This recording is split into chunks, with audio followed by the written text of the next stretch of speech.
Well, hey folks, Real Honesty with John Ritlin. These are the 10 best women's matches in NXT Takeover history, in my personal opinion, of course. Now, there have been, of course, some great matches for the NXT women's title.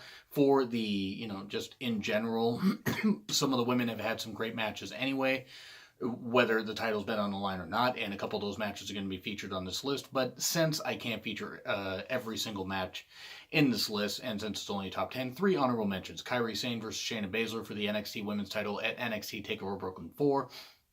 Best Shayna Baszler match that I've seen.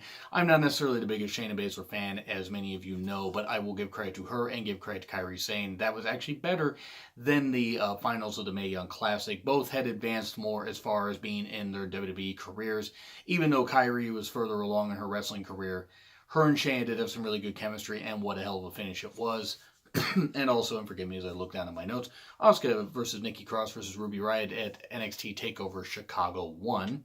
Which was a pretty damn good match, despite Asuka pinning both Nikki and Ruby at the same time. That was a little weird, but it did give us a great, Nikki Cross versus Asuka last woman standing match on NXT TV about a month later. And then final honorable mention, Asuka versus Bayley at NXT TakeOver Brooklyn 2, Electric Boogaloo.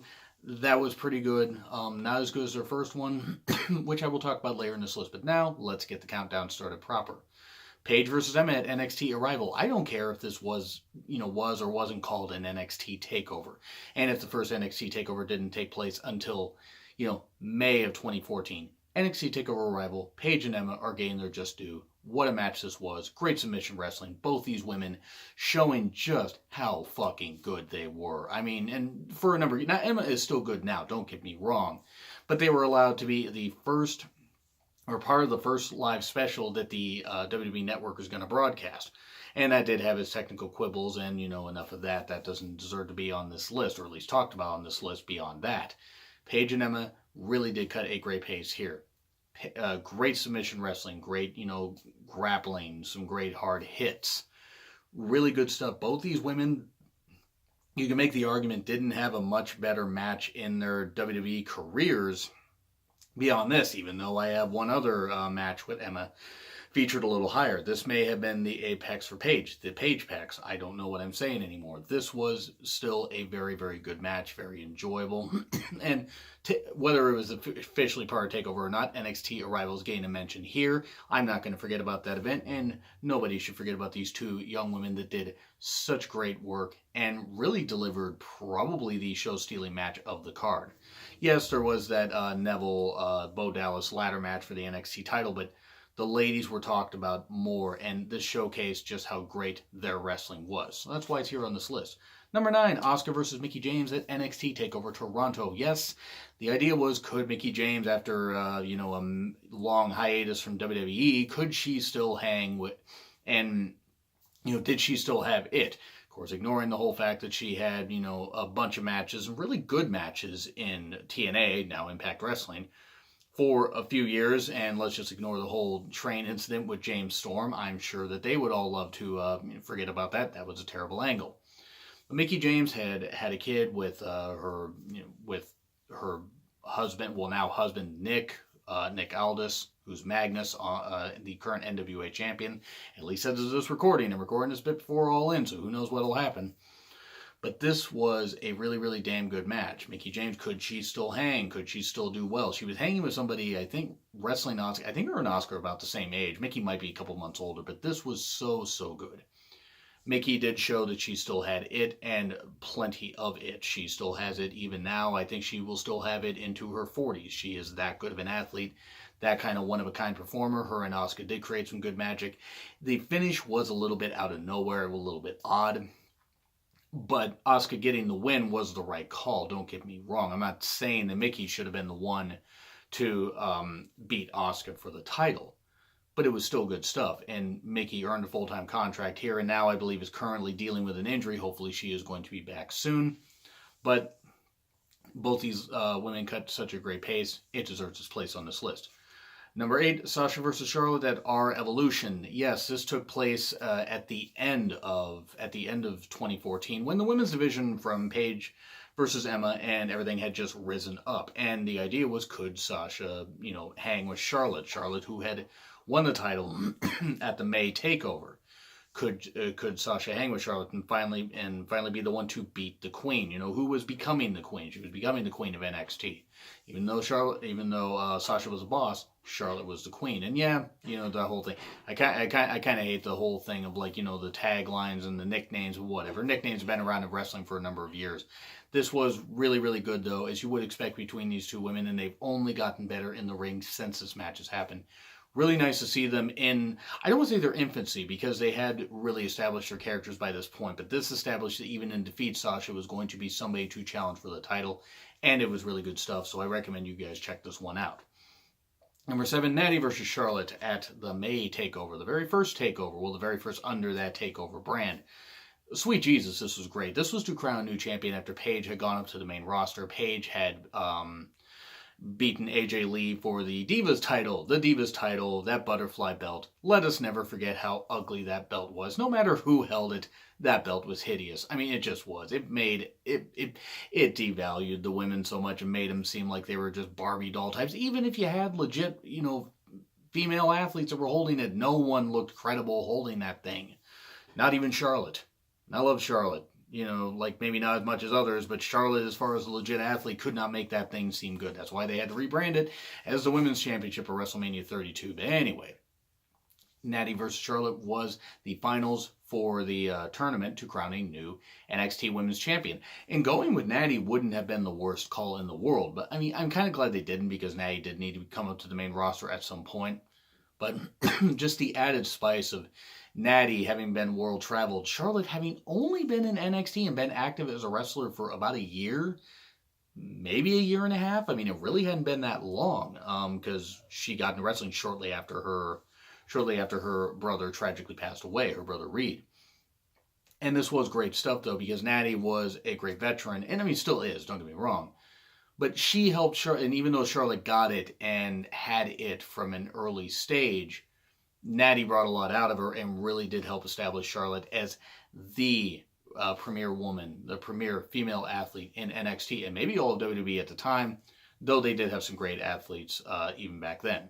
And the talent pool in WWE for the women has only gotten deeper since. But Charlotte did get well established here. Natty did do well doing that, and it was a great match. It's a very classic match, well wrestled and everything. I recommend you guys go check this one out.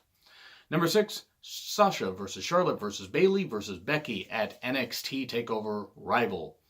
For the 4 horsewomen in a 4-way. No, that's not a euphemism. I really need to stop with these things about euphemisms. It's really not, though. This was a great match with 4 women that were just trying to... a couple women that were really trying to establish themselves.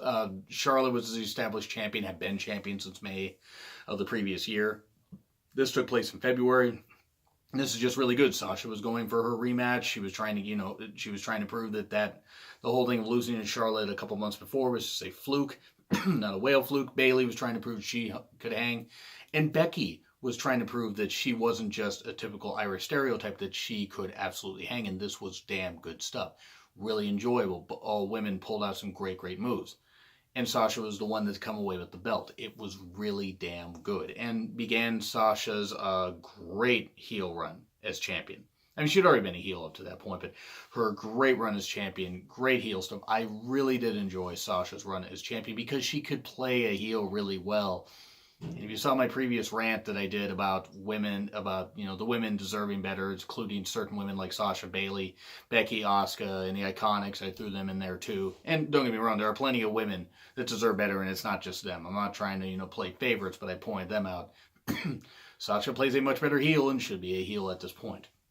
This is a damn good match, and began Sasha's ascent, establishing her as champion, and just doing some great things. So, now we go to number 5, Asuka versus Emma from NXT TakeOver London. I think they should do another takeover in the UK. Yes, it would be at an odd time, and we would all probably have to either ask for the day off here in America or just switch our days around, but still, it would be worth it because the TakeOver London crowd was absolutely fantastic. Whoever was there, if you happen to be from the UK and you're watching the show, and you were part of that crowd, you guys are tremendous. Seriously, I love the UK crowd. You guys are awesome. Asuka versus Emma opened the show, and yes, even with Dana Brooke being there, Dana Brooke trying to, act smart about wrestling. Oh dear. No, Dana actually is a nice person and seems to get it, just can't translate it to in the ring. It's not quite there with her. But at this point, her and Emma were doing some great shit. Then they just brought up Dana Brooke way, way too soon. When they had her team with Charlotte and they were having her job in so many matches, it just didn't work. And now look at her character. I mean, her character needs a complete retooling, I think, which is why they made her the manager for Titus Worldwide, even if that's going to break up soon. But Dana Brooke was like the, I guess, manager, de facto valet for Emma here. And she was shouting at Emma and this kind of stuff. And even though Emma was leagues better and is still leagues better than Dana Brooke in the ring, they had a really good tandem going. And Asuka and Emma just tore it up in the ring. I mean, this was fantastic. Great reversals, great submissions, some just really, really good, solid work by both women. You could argue that this was better than Bayley versus Nia Jax later in the night. Actually, I will argue for the fact that Asuka versus Emma was better. You could have had this be for the title, and I don't think anybody would have complained. Even though, all due respect to Bayley, she did fine with the title. Match with Nia Jax didn't work. But this was a damn good match, damn good opening match, even with some shenanigans and Dana Brooke trying to cause a distraction and trying to help Emma with a foreign object, which could have been an American chain because it's in London. Foreign object, do you get it? It works. And also you had Emma and Asuka, two women that weren't American and also in the UK, and they weren't from the UK. This is complicated. I'm going to move on. Asuka won. This was good stuff. And then, number 4. Becky versus Sasha from TakeOver Unstoppable. Damn good submission wrestling. Showed that Becky could still be super over even in defeat. Imagine that concept. And 3 years later, we're still doing this horseshit where, hey, Becky has to turn heel and has to cut down the fans, and then the fans will get behind her. The fans have been behind her for a number of years. You guys have just been booking her badly. Not necessarily in NXT. Even though she didn't get the women's title, and maybe many could argue maybe she got called up too soon because she was kind of the sacrificial lamb in a lot of those matches. She still rose up the ranks and did damn well and really is super over. And she was super over on this night. So even in defeat, even though Sasha beat her, she got a huge ovation for the Full Sail crowd, all 300 of them. I actually don't know. Anybody been to the Full Sail tapings? How big are the crowds? They look like they're no more than 300. But anyway. They were really super loud, and this was great stuff, and it was nice to see Becky get some great adulation and everything. And her and Sasha really did tear it up. I recommend you guys check this one out. Number 3, Asuka versus Bayley at NXT Takeover Dallas. And I don't think it's going to be very, very shocking what the last 2 matches are, but this one, yes, there's a lot of Bayley in here, or there's some Bayley in here, and there's a lot of Sasha and a lot of Asuka. And a lot of Charlotte. There's a lot of maybe the same women as you might guess, but that's because, to me, for a period of years, the women's matches at takeovers were just as good, if not better, than a lot of the men's. But back to Asuka versus Bayley. I think we all knew that Bayley's title reign was going to come to an end, and Bayley winning it was great, and that feud she had with Sasha, even to TakeOver Respect, was good. And then the problem is afterwards, they didn't have a lot of women for her to work with. They had her work with Eva Marie before this. Oh dear. They had her work against Nia Jax, who at that time wasn't ready for the role they were giving her. She has gotten better. Even if I'm not the biggest Nia Jax fan, she has gotten better. You usually can only get better in the ring with time. But on this night, Asuka facing Bayley, it was good stuff. TakeOver Dallas did have a magic crowd. It really, really did. The whole Fight Forever chant, bad idea, by the way. I mean, that was during Zayn and Nakamura. Bad idea. They eventually need bathroom breaks and to sleep. People fighting forever. This is not Azura's Wrath. Shout out to the video game people that get that. Asuka beating Bayley, though, was a great call. And the way she beat her, she, had her in the Asuka lock, and Bayley Bayley went to sleep. She couldn't even tap out. She went to sleep. And then you had Izzy, you showed Izzy crying. And nothing against Izzy. You're not going to get any Izzy hate here from me. I think Izzy was just fine. Great super fan. It's great the kids are so, can be into WWE, and that she's a good example of somebody. It's like, hey, You can be a kid and you can be popular and this kind of stuff, but you also can celebrate your favorites. Nothing against Izzy. No Izzy hate here from me. But it was pretty cool to see how Izzy was upset because her favorite lost. And that shows how wrestling can deeply affect children. It can also deeply affect adults. I remember just being, like my mouth wide open, seeing the fact of how Bayley lost. I knew she would. I just didn't think it would be quite that dominant. But it did suit Asuka's character, and thus began Asuka's, unfortunately, a little bit too long reign as NXT Women's Champion. I think we can agree that now the women's division, the title is finally getting reestablished and everything. Like in the past few months. It took a while because Asuka had just eaten through so many people. But anyway, on this night, great match by both women. Number 2, Sasha versus Bayley at NXT Takeover Respect. The 30-minute Iron Woman match, and my God, wonderful. Wonderful stuff. Sasha making Izzy cry. A lot of Izzy crying comments in this. No, again, nothing against Izzy, but it was good stuff. It fits Sasha's character. And it was great stuff. I don't know. Maybe Izzy was frightened because Sasha's weave was starting to come to life like a symbiote and go out to attack her. Yes, a Sasha's weave joke. I've got them. But watching this was just great as how they had a good pace and everything. I mean, you got to pace yourself for a 30-minute match. 30 minutes and the falls and everything. And they did a really damn good job with it, especially in the final seconds where Bayley was finally able to get the victory and Sasha could not hold on and couldn't go and, couldn't drive the match any further. She couldn't take no more. Bayley and Sasha embrace afterwards. Not that way. Get your mind out of the gutter, especially WWE Creative. That was the idea. They wanted them to embrace like that. Have I mentioned recently that I'm angry about how they have pushed Sasha and Bayley on the main roster, especially this year? That rant will be up at the end of this video in case you guys want to see the whole thing about it. But yeah, that was pretty shit. But this match, just wonderful. Great stuff. Both these women cut such a great pace. And it was a great way for Sasha to go out of NXT after all the years that she put in there. And Bayley could go off and do some great things and then lose Asuka eventually. But number 1, and come on. I mean, obviously wearing the Bayley shirt. Got to rock the Bayley shirt that I got in FYE. Yes, those still exist in Washington. I'm shocked too. At least as of now, I don't know. They may have all closed down. But Sasha versus Bayley at TakeOver Brooklyn 1. You can make the argument for a lot of matches on this list that they transcended what typical women's wrestling would be, especially in WWE's eyes. This match, and I'm getting goosebumps just thinking about it, transcended women's wrestling and was just wrestling. It was just pure fucking great wrestling. Sasha and Bayley told such a great story. Bayley having the hand issue, the hand injury, and, getting trapped in the stairs at one point, and Sasha going after the hand. Sasha going for a dive. Scary dive. Sasha's still doing those, a little scary. Bayley fighting from underneath, some great moments where it looked like, like Bayley was going to tap out to the bank statement.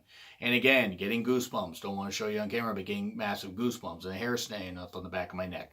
Because that moment where the crowd was into it. The crowd was fucking into it. From like the entrances to all the stuff and everything and up to this moment. And the bank statement where Sasha, has her and then Sasha pushes off. But then Bayley gets the bank statement on. The crowd just erupts. Which is great stuff. That shows how you have the freaking, crowd right there. And this match, to me, was the highlight of the SummerSlam weekend. Easily. This might be the best women's match I've seen in WWE, period. I think it actually is the best women's match I've seen in WWE, period. Find me another match that was better than this. I mean, it's okay if you guys find something better, think something's better, that's fine. Please don't include... To me, you got favorite singles match featuring women, because the women's Royal Rumble is a little bit unfair because that's more women. But anyway, then the whole thing, so Bayley hits the one Bayley to belly, doesn't win. Looks like Sasha's going to get the victory.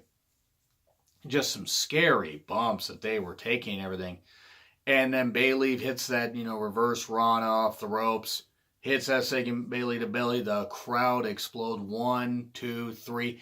Crowd goes nuts. Everybody is freaking out. Everybody's just enjoying themselves, loving it. That match to me was actually... I'm not even knocking it because Owens and Balor was the main event. You could argue, I mean, you wouldn't even have to make the argument that Bayley versus Sasha should have been the main event. Because that great stuff, people are aghast, people are like, wow. There are people like audibly saying, well, I mean, mouthing wow. I mean, they're saying it, but can't hear them over the roar of the crowd. Cue the old NXT theme to pop up in your head. But Bayley's celebrating, Becky and Charlotte run down. All the four horsewomen embrace. They do the four horsewomen symbol. That was really cool. And it was great stuff. And Bayley started her run as champion. She started her run as champion. It was great, great stuff. So yeah, I mean, that match right there, it really, if you don't watch any other match on this list, and you really should watch every single one they suggested, even the honorable mentions, watch Bayley versus Sasha from NXT Takeover Brooklyn 1, and tell me that match isn't good. And if you're going to tell me that match isn't good, then tell me where you live so I can write on your roof, a liar lives here. Kidding, we can all have our opinions, but seriously, Bayley versus Sasha is great. Anyway, thank you guys so much for watching this countdown. Yes, it went a little bit long, had some fun, did some jokes, but anyway, do you agree, do you disagree with what I said? Keep in mind these are just from NXT Takeover. Yes, I included the one from NXT Arrival. Are there matches you feel I should have put on here? You can take a look at all the women's matches that were on the various Takeover events from the beginning to Takeover Brooklyn 4, and let me know in the comments. I obviously don't know what's on, NXT Takeover War Games in November, so apologies for not having the clairvoyance to see if that was a great match. Anyway, like, share, comment, subscribe to our link in the description. It's been real honesty with John Ritlin, and I will see you soon.